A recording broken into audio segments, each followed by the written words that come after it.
એટલે તમારા સ્પર્ધક બિલ્ડર છે ને એની માટે નિમ્ન વિચાર નહીં કરવાનો કે એની જમીન જલ્દી ક્લિયર ના થાય, એને એનઓસી મોડું આવે, એની એને જલ્દી ના થાય, એના કોન્ટ્રાક્ટર જોડે એને વાંધો પડે અને તમને સમાચાર મળે કે એના કોન્ટ્રાક્ટર સાથે એને વાંધો પડ્યો છે એટલે હવે કામ અટકવાનું છે, એટલે રાજી નહીં થવાનું.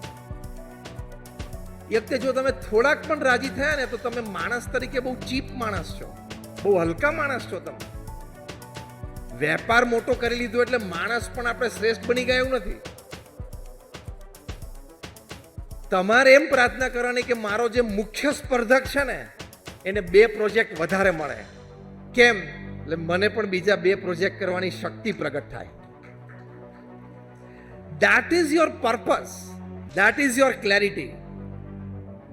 કોમ્પિટિટરના હાથ પગ મજબૂત થાય ને એવી ભાવના રાખે. તો સ્પર્ધકના હાથ પગ મજબૂત થાય એનો મતલબ શું થયો કે તમારા પણ હાથ પગ મજબૂત કરવાની શક્તિ અંતરથી જનરેટ થશે.